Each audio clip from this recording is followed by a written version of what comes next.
Recording in progress. Buenas noches, voy a grabar esta sesión, no hay nadie presente, entonces voy a mostrarles las lecturas y la dinámica que se seguiría en el taller de poesía. La razón de ser de esto, más allá que de la literatura, se trata de compartir vivencias a través de la literatura. Entonces la literatura es un pretexto. Y la literatura, en especial la poesía, está bastante ligada con la música. En sus orígenes, la poesía no se recitaba, sino que se cantaba. Entonces, el canto y la poesía siempre nos van a evocar imágenes, sensaciones, símbolos, que nos van a hacer comprender conceptos o que nos van a, por ejemplo, en la práctica musical, hacer desarrollar la musicalidad.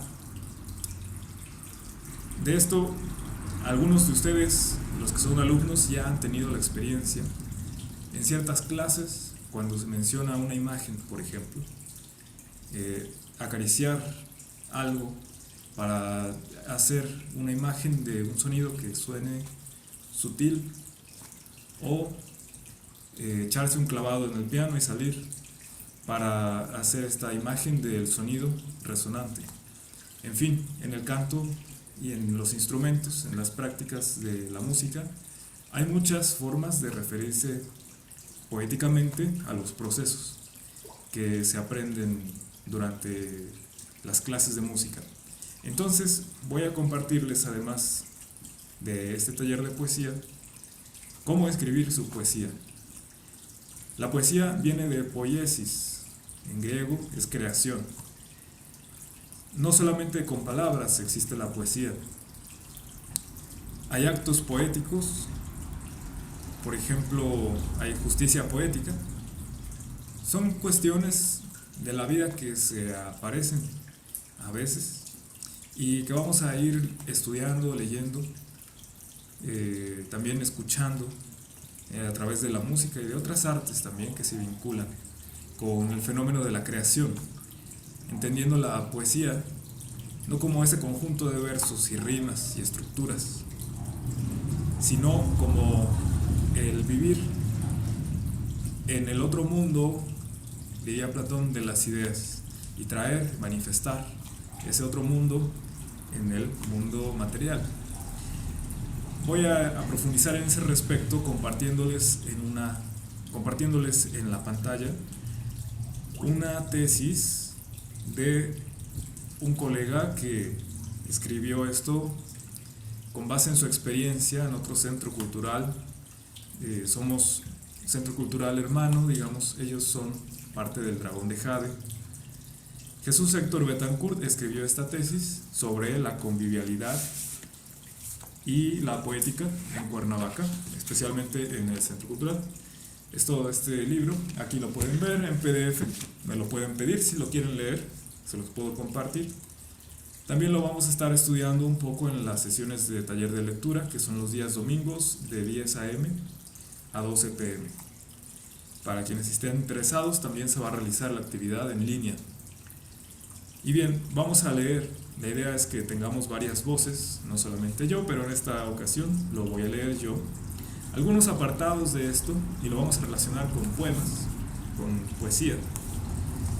Y vamos a dialogar a modo de tertulia en un sentido más horizontal, no tanto vertical, digamos, en el que yo sea el ordenador, sino que haya más libertad de diálogo, obviamente levantando la mano, por aquí se puede levantar la mano y pedir la palabra y enriquecernos sobre lo que estamos reflexionando.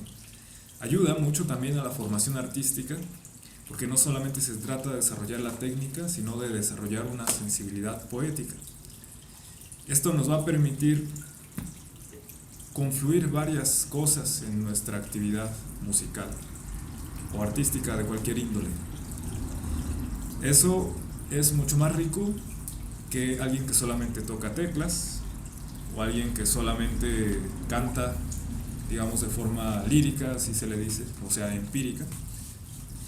Es mucho más rico porque la experiencia se vuelve más completa.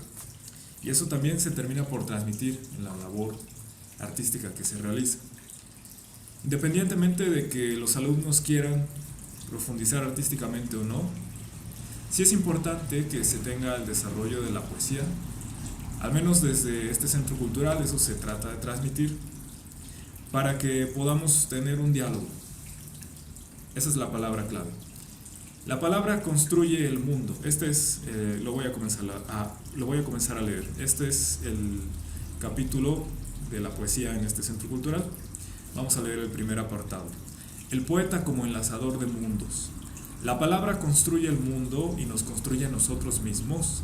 En tanto humanos, somos sapiens porque hablamos entre nosotros, moldeamos el mundo y nuestra historia con palabras, con ayuda de mitos que dan sentido sobre nuestro ser y estar en el mundo. En el canto, en la disciplina actoral, incluso en el arte marcial, hay una reflexión constante sobre la palabra. Los repertorios de poesía, dramas, épicos, tragedias, mitología, lírica, moldean al actor, cantor, poeta. Una sola cosa, actor, cantor, poeta.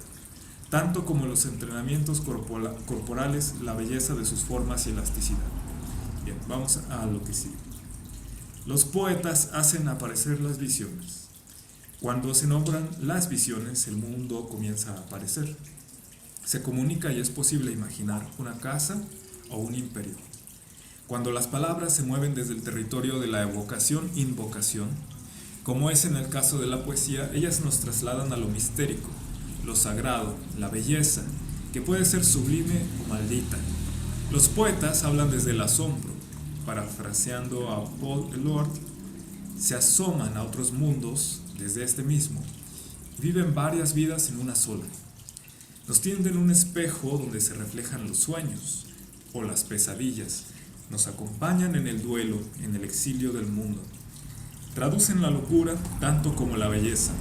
Como habíamos mencionado en el apartado del encantamiento, las palabras son capaces de curar o de matar. En la nao del lenguaje poético, uno puede en un mismo canto viajar las dulces aguas del erotismo sutil, bajar al Hades o tocar el cielo, como en la Odisea. Nos valemos de metáforas para explicar el tránsito de los estadios del alma por los que el mismo héroe viaja en distintas fases de su misma peregrinación. Este lenguaje universal puede cantarse, acompañarse de instrumentos, inspirar al llanto o al éxtasis, a la devoción o a la fiesta. Cabe mencionar, antes de continuar con la lectura, que la música vocal surgió antes que la música instrumental, y en sus primeras etapas, la música instrumental tendió a simular lo que se hace en la música vocal. Entonces, a pesar de que haya una práctica instrumental, hay una relación con el canto siempre. Continúo. Las comunidades, los poetas, son amigos del vino y del canto y siempre acompañan de alguna u otra manera a comunidades corales y teatrales. Aquí, bueno, de una forma poética también se aplica la metáfora del vino, no necesariamente. Los poetas, en primer lugar, sueñan y pueden o no ser intelectuales. Están más cerca de los magos que de los filósofos, más cerca de los ángeles y los demonios que de los eruditos. Pueden ser santos o malditos, pero generalmente son ambas cosas a la vez. Pedimos permiso para citar un fragmento de un poema de Enrique González Rojo Artur al respecto. Para ser poeta hay que llevar a la espalda el cadáver aguzanado del amor de nuestra vida, despellejar de las cosas, el hallazgo poético destinado a tatuar la memoria, hincar espuelas en las palabras y correr hacia el horizonte, al trote o al galope de la métrica, izando el estandarte de su musa. La palabra enraiza en el tiempo el diálogo entre las generaciones. Aquí la importancia. Su nudo de resonancia se experimenta de manera íntima, de preferencia en ámbitos privados, en soledad o con otro que escucha, que sabe escuchar. La poesía es un canal preciso para traducir el sufrimiento de existir que acompaña a todos los seres encarnados, a todos los que estamos vivos, y una forma de hablar desde esta orilla del tiempo con los que han partido. Hay un eco del otro lado del río que trae las voces de los que ya se han ido. como dijo el poeta. Vida y muerte no son mundos contrarios. Somos un solo tallo con dos flores gemelas. Octavio Paz en El Cántaro Roto. De ahí es este poema. Tal vez porque la poesía no persigue ningún fin utilitario, sino formar parte del diálogo de la eternidad consigo misma, es que la poesía está casi expulsada de universidades o las discusiones públicas. La presencia de los poetas generalmente irrita a todos aquellos que le dan más importancia al dinero, al poder político o incluso a los poderes establecidos de cualquier religión, es decir, las formas instituidas de la experiencia de lo sagrado. Es en una época en que se mira el arte como entretenimiento o mercancía y no se observa. He aquí la diferencia entre mirar y observar. En una época en que se mira el arte como entretenimiento o mercancía y no se observa, o sea, no se pone atención en ello como una vía de verdadera recreación. Los poetas, vivos y muertos, son un recordatorio desagradable de cuán vanos son la mayoría de los deseos humanos. Estar cómodamente entretenido en pasatiempos en el lapso entre que naces y mueres puede ser menos perturbador que enfrentar la búsqueda de la belleza. Una aventura que puede ser funesta. Los poetas han sido perseguidos, desaparecidos, silenciados, vilipendiados en todas las épocas de la historia humana, en casi todas las culturas, por el mero hecho de atreverse a esta búsqueda. Una poeta lo dijo mejor que nadie. En perseguirme, mundo, ¿qué interesas? ¿En qué te ofendo cuando solo intento poner bellezas en mi entendimiento? ¿Que no mi entendimiento en las bellezas?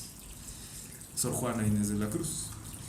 Los poetas más profundos parecen hablar desde un lugar de la conciencia que no suele apelar a los poderes del mundo, es decir, económicos, políticos y religiosos, sino con la poesía misma, es decir, la creación, la poiesis, honrar la vida y el nosotros.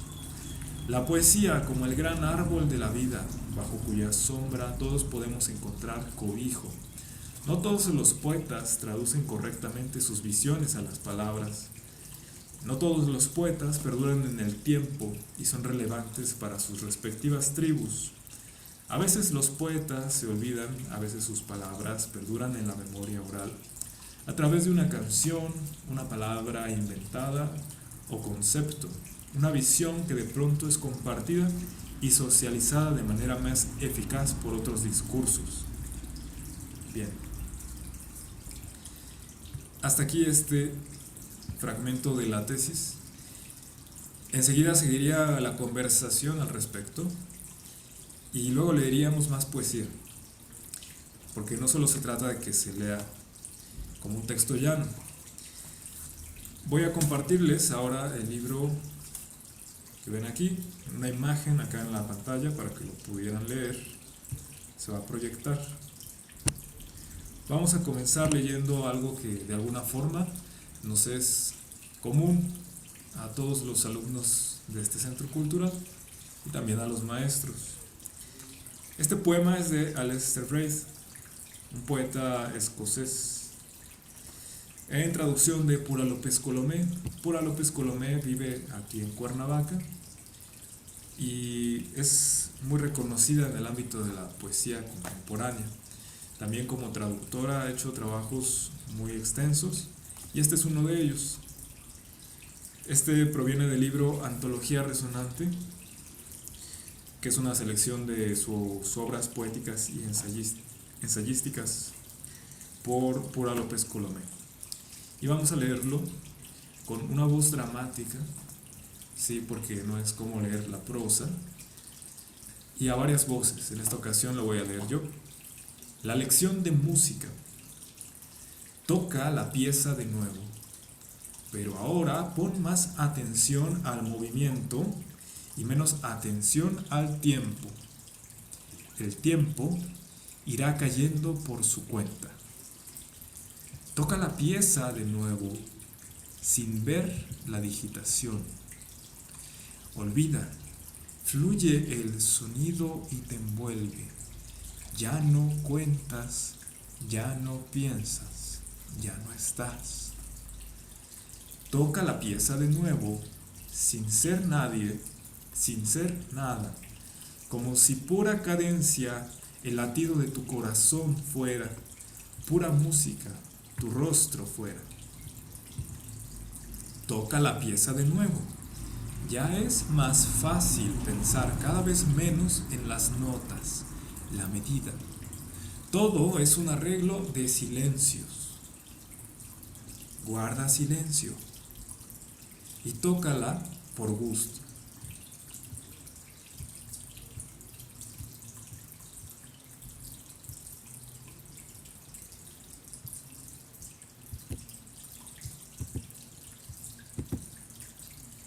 No me preguntes lo que pienso. Toca la pieza de nuevo. Y ahora sí, no me preguntes lo que pienso. Siente lo que pasa en esta habitación. Qué extraño. El sonido lo rodea todo. A ti, a mí, oscuramente.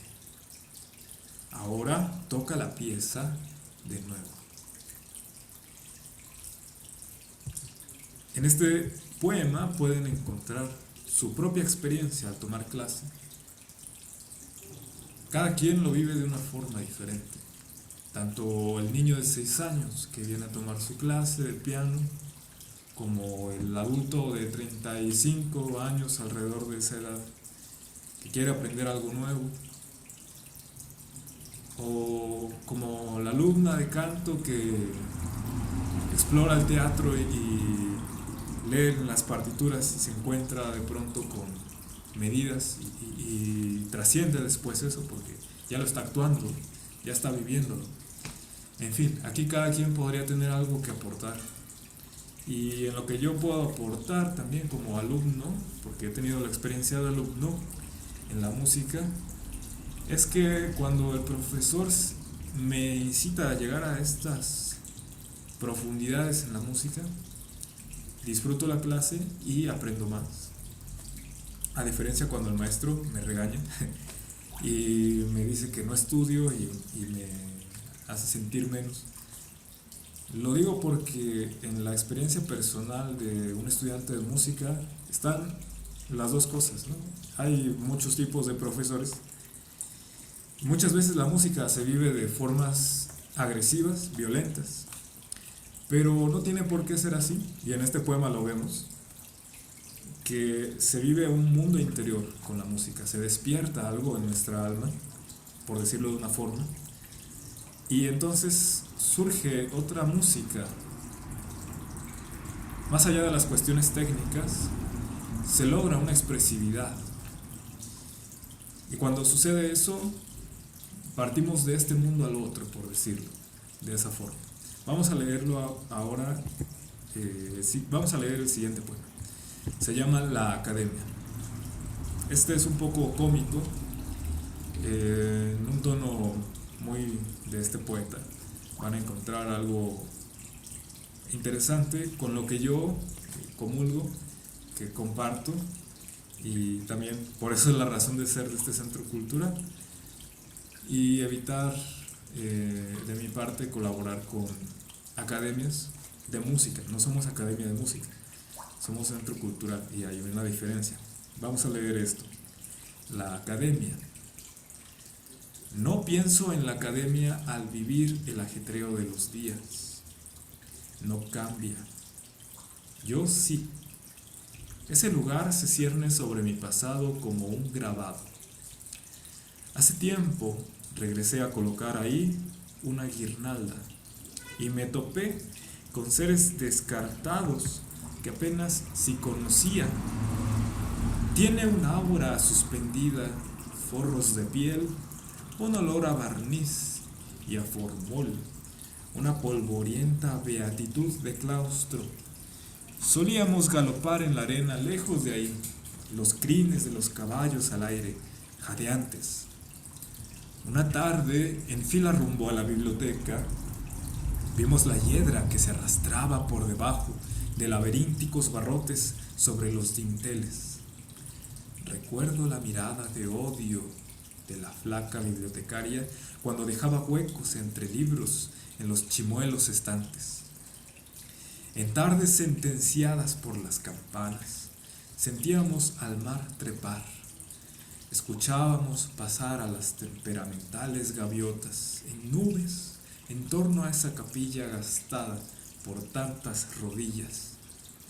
Chillaban sobre el afilado viento como almas estudiantiles, y con todo mellábamos las piedras con nuestras pisadas.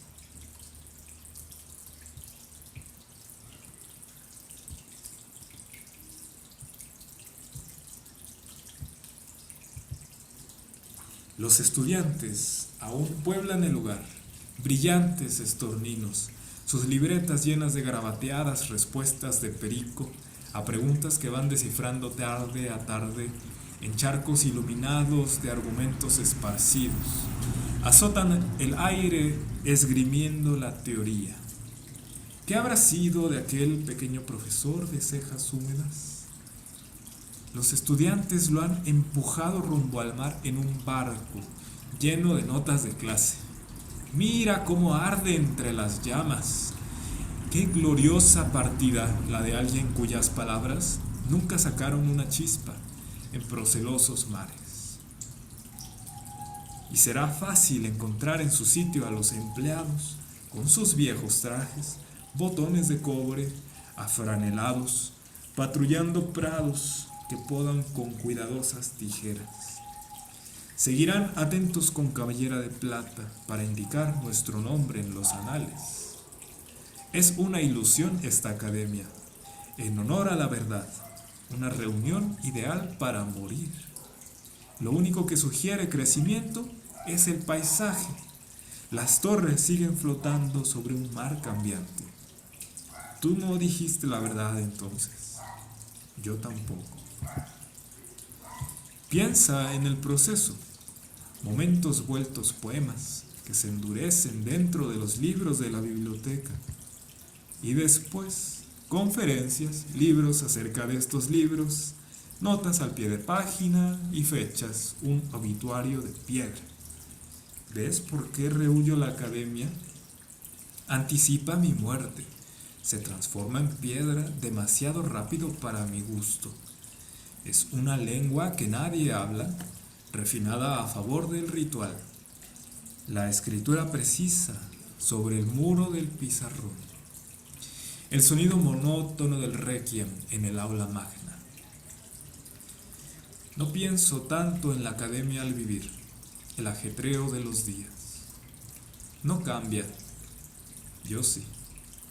Este poema ocupará un sitio en la biblioteca, pero yo no. Sigo haciendo que hago, pero yo no sabía la verdad entonces. Tú tampoco. Este es el poema de Aleister Ray, traducido al español, y acá abajo está la versión inglesa. Como verán, acá tiene un ritmo que se pierde en la traducción, porque la poesía también tiene esa musicalidad interna, pero es una traducción muy bien lograda. Y bueno, si saben inglés también podrían leer este libro en inglés, lo pueden pedir, está en la biblioteca aquí.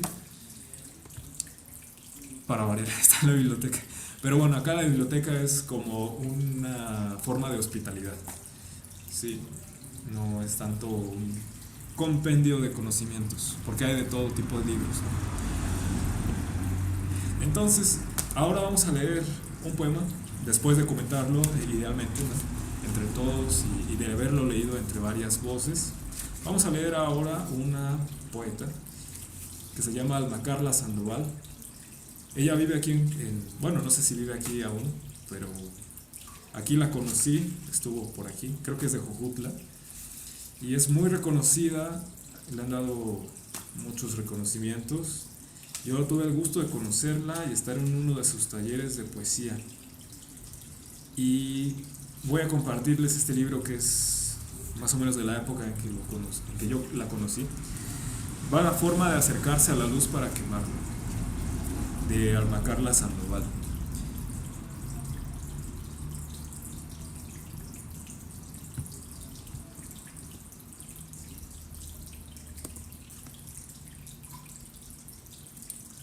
Ok, un momento.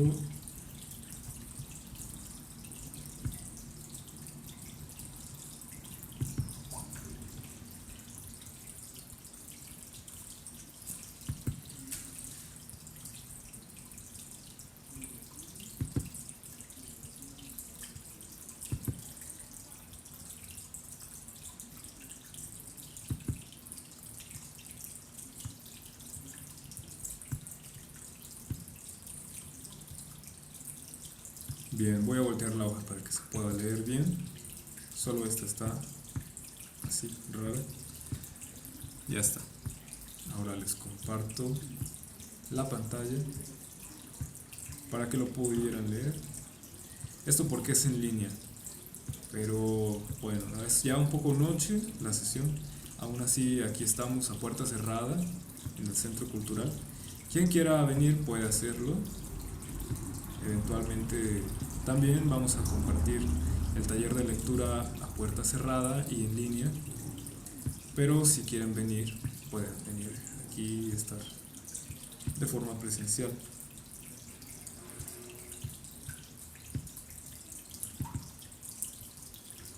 Bien, ahí va. Este es el poema Monte Quemado.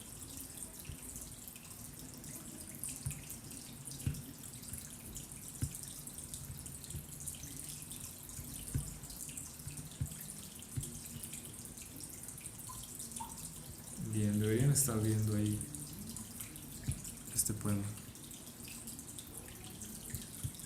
Ojalá que sí se esté compartiendo. Bien, lo voy a leer en voz alta. Un momento.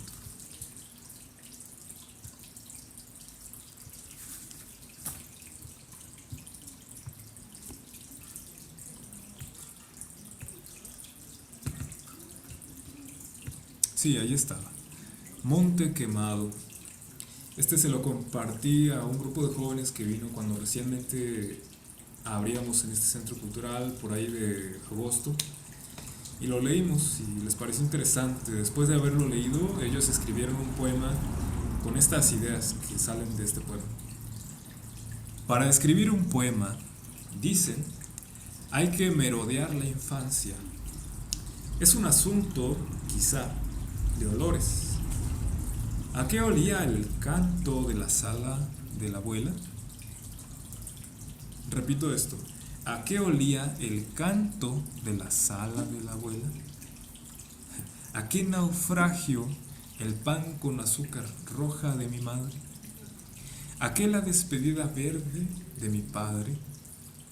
A rezo, a hastío, a caña fresca, a rosas oxidándose, a su incendio y a ti quemando también las espinas de las flores, mirándote atravesar el espejo sin lograrlo, sin irte más allá de lo que abre su mercurio, tus manos un par de uñas para arrancar la costra, para ver sin pausas el fondo blanco de la herida.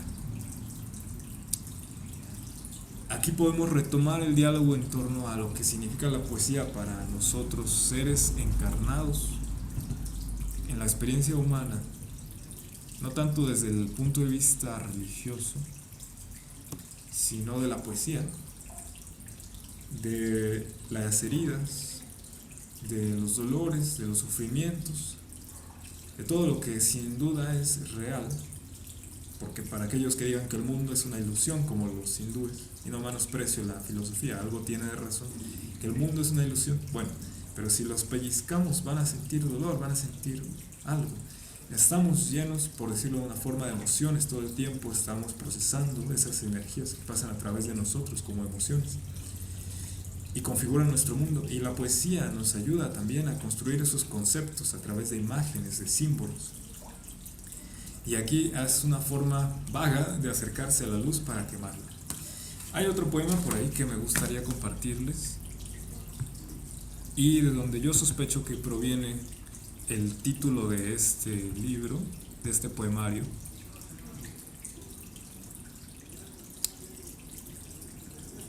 Sí, Piedra de Luna es este poema. Piedra de Luna, bueno, no voy a adelantarles por qué se llama Piedra de Luna, hay que descifrarlo, ¿no? Y esa es otra cosa muy bella de la poesía, es que se descifra en cada quien de una forma especial, se revela, ¿sí? No, es como quitarle un velo a las ideas y se revela en nuestro interior de alguna forma, para mí, para otros de otra forma. Y ese es el diálogo, ¿no? Que en cada quien se revela de distintas formas la poesía. Piedra de Luna. Es cuestión de aliento esta vaga forma de acercarse a la luz para quemarla. Lo más oscuro de los días sigue agarrado de un fervor silvestre, de la supervivencia apócrifa, de la voz que se esconde en el resquemor amarillo de febrero, en sus estrellas invisibles, hirientes, solitarias. Es cuestión de ver volar una serpiente, de regresar a esa calzada que se abre persuasiva en la memoria. Cuánto miedo, cuántas nubes, cuánta guerra por llover, cuánta. Si dicen que esto es el futuro, este modo de ir muriendo mientras lo que miramos nos contempla. Nunca llegamos a nosotros mismos, pero todo el día ahí, en el recuerdo, silban geranios.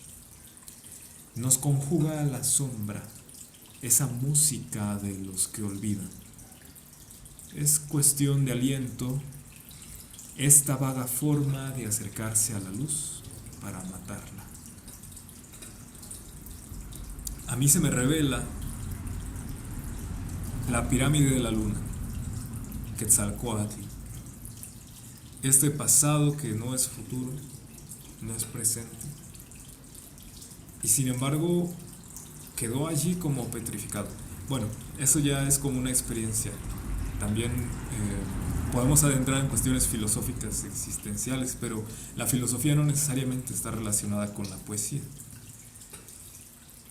Aquí, la vaga forma de acercarse a la luz para quemarla puede ser interpretado como una forma de aproximarse al símbolo y asirlo, pero terminar haciendo la forma de esa idea y perder el contenido. Y en ese querer atrapar el símbolo, todo lo que su historia conlleva se pierde. Por eso aquí dice, nunca llegamos a nosotros mismos, pero todo el día ahí en el recuerdo silban geranios. Y esto se puede leer de muchas formas, ¿no? Yo lo he escuchado leer por la voz de la poeta misma y lo lee más rápido y se saborean diferentes las palabras. A lo mejor a algunos hasta les suena torpe que sea lento o tan enfatizado, pero esa es parte de la voz dramática que se va desarrollando conforme nuestra sensibilidad poética ahonda en nuestro ser. Y bueno, me gustaría también compartirles un poema, el último, Plazo Fijo. Este poema nos lo compartió la misma Alma Carla en su taller como respuesta a un cuento de una alumna de su taller que trataba de esta cuestión como de perseguirse. Y esto también es algo que da para mucha plática. Vamos a ver por qué. Acá está tu soledad, te la devuelvo. Bueno, el título primero. Plazo fijo. Acá está tu soledad, te la devuelvo. Perdona que la haya torturado antes de descuartizarla. Fue presa fácil. No hubo que esperar entre los lotos, no hizo falta adormecerla. Te la entrego por partes, salada con el sudor de las mujeres que te amaron. Te la doy cruda. No disfruté cazarla. Y esto, en experiencia de la poeta, bueno, ya es algo muy personal de ella, pero en las relaciones de pareja, bueno, pasa esto, ¿no? Que a veces te devuelven la soledad. Esto es una forma muy poética de decirlo. Acá está tu soledad, te la devuelve, porque la encontró insípida y no disfrutó casarla. O sea que puede revelar muchas cosas esto, ¿no? Respecto a lo que significa en la contemporaneidad una relación de pareja. Y de esto podemos hablar también desde las experiencias. Porque eso es lo que construye nuestro repertorio de vida. Y eso se refleja en nuestra labor artística. Por eso es importante cultivarla. Con experiencias, con literatura. Vaya, no se trata tampoco de ir viviendo por la vida como desafanados. No, para eso está la lectura, ¿no? Para adentrarse en los mundos posibles. Para eso está el diálogo, para eso está platicar con las personas, para conocernos a nosotros mismos también. Y bien, hasta aquí llegaría el taller de poesía del día de hoy. Voy a parar la grabación y me despido y les agradezco a quienes se interesen en un futuro para asistir a este taller, pueden hacerlo en línea, es gratuito. La poesía en realidad no tiene un precio, aunque se venda en forma de libros. Es bonito compartirlo también, será mucho mejor poder compartirlo entre dos o más personas.